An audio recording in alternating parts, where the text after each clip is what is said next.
أعوذ بالله من الشيطان الرجيم. بسم الله الرحمن الرحيم. حميم والكتاب المبين. إنا أنزلناه في ليلة مباركة إنا كنا منذرين فيها يفرق كل أمر حكيم أمرا من عندنا إنا كنا مرسلين رحمة من ربك إنه هو السميع العليم. رب السماوات والأرض وما بينهما إن كنتم موقنين لا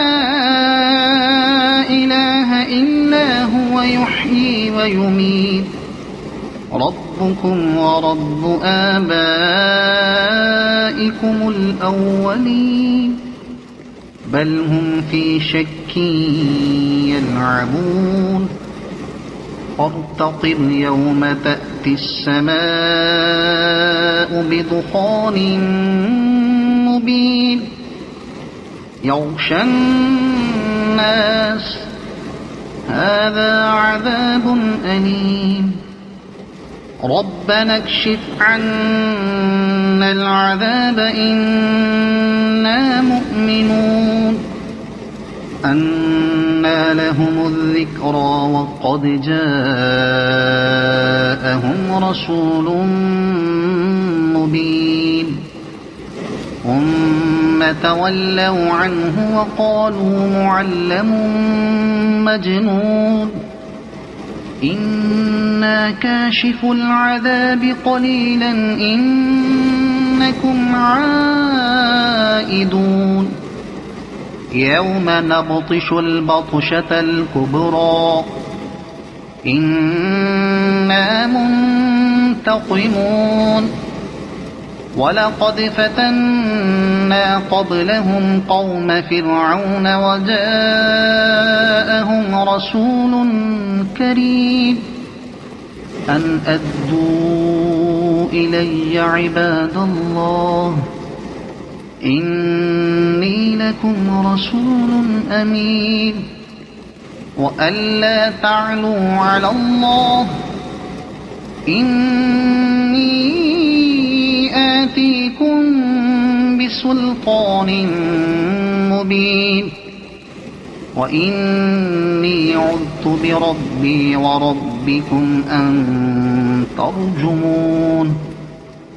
وإن لم تؤمنوا لي فاعتزلون فدعا ربه أن هؤلاء قوم مجرمون فأسر بعبادي ليلا إنكم متبعون واترك البحر رهوا إنهم جند مغرقون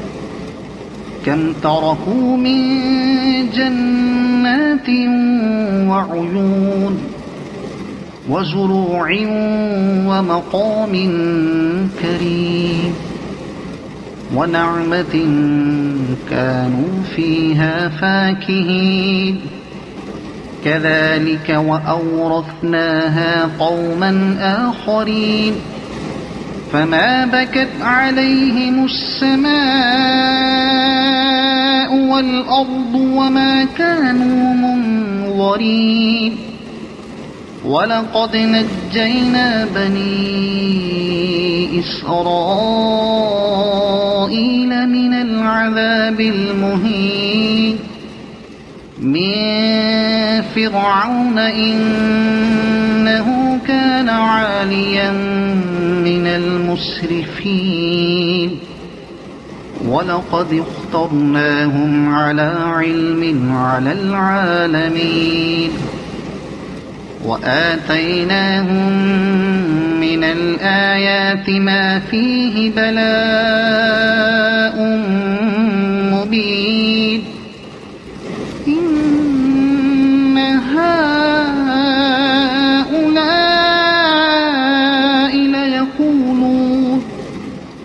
إن هي إلا موتتنا الأولى وما نحن بمنشرين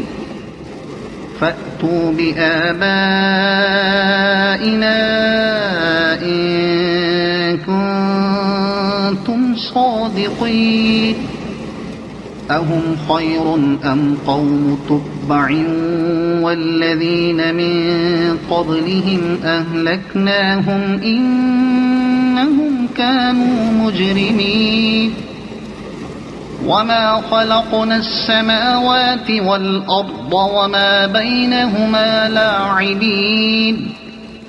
ما خلقناهما إلا بالحق ولكن أكثرهم لا يعلمون إن يوم الفصل ميقاتهم أجمعين يوم لا يغني مولا عن مولا شيئا ولا هم ينصرون إلا من رحم الله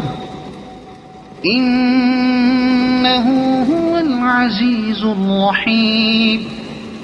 إن شجرة الزقوم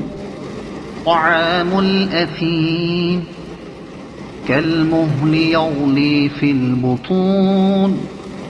كغلي الحميم خذوه فاعتلوه إلى سواء الجحيم ثم صبوا فوق رأسه من عذاب الحميم ذق إنك أنت العزيز الكريم إن هذا ما كنتم به تمترون إن المتقين في مقام أمين في جنات وعيون يلبسون من سندس وإستبرق متقابلين كذلك وزوجناهم بحور عين يدعون فيها بكل فاكهة آمنين لا يذوقون فيها الموت إلا الموتة الأولى ووقاهم عذاب الجحيم فضلا من ربك ذلك هو الفوز العظيم فإنما يسرناه بلسانك لعلهم يتذكرون فارتقب إنهم مرتقبون صدق الله العظيم.